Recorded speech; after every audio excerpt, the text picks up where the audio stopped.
Welcome to Project Management MCQs on Schedule Management, Part 5. These advanced questions are aligned with the PMBOK 7th edition. Question 81. A project is 70% complete with CPI at 1.02, but SPI is 0.93. Remaining work is on converging near critical paths. The sponsor asks if the project will finish on time. What is the best response? The correct response is C. Conduct schedule risk analysis before confirming the forecast. Late-stage SPI may not capture the risk of converging critical paths. Question 82. An external approval has a start-to-finish relationship with system deployment. A regulatory delay postpones the approval start. What is the most accurate implication? The implication is A. Deployment finish delayed. In a start-to-finish relationship, the successor activity cannot finish until the predecessor starts. Question 83. In critical chain, the buffer burn rate shows 60% project complete, but 85% buffer consumed. What is the most appropriate action? The most appropriate action is D. Escalate and implement a corrective action plan. Buffer penetration significantly exceeding work progress indicates a serious threat to the schedule. Question 84.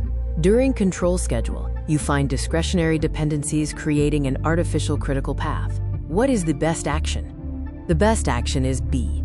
Remove or revise discretionary links after analysis, as they can be modified to optimize the schedule logic. Question 85. A probabilistic forecast shows only a 55% chance of meeting the deadline, but the contractual penalty is severe. What is the best recommendation? The best recommendation is B. Increase contingency buffer proactively. High penalties require a much higher schedule confidence level, necessitating additional mitigation. Question 86. An activity has 0 total float and 0 free float, but 3 days of independent float. What does this most likely indicate? This most likely indicates A.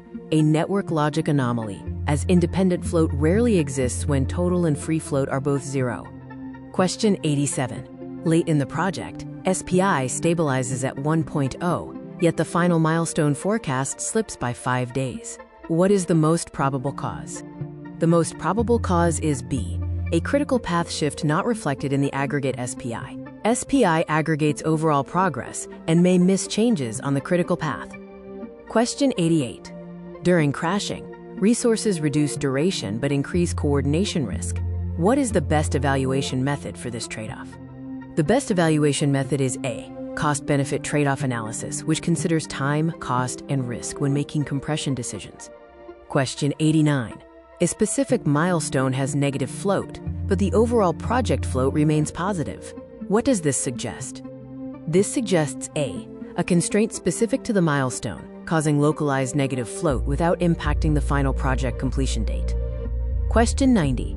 A hybrid project uses predictive scheduling for infrastructure and adaptive for software. Where does the integration risk most likely arise from? Integration risk most likely arises from C. Synchronization between sprint cadence and fixed milestones, requiring alignment between adaptive and predictive components. Question 91. Monte Carlo output shows a high sensitivity index for a non-critical activity. What is the interpretation? The interpretation is A. The activity may frequently become critical. High sensitivity indicates a strong correlation with the project's finish date. Question 92. An approved scope addition increases duration on 2 parallel paths, making one path longer. What happens? What happens is B. The critical path shifts. The longest path determines project duration, and extending one path causes the critical path to shift to it. Question 93. A sponsor pressures you to meet a fixed deadline despite a Monte Carlo probability of only 30%. What is the ethical PMI-aligned response? The ethical response is C. Provide data-driven risk transparency. The PMI Code of Ethics requires honest and accurate reporting of forecasts. Question 94.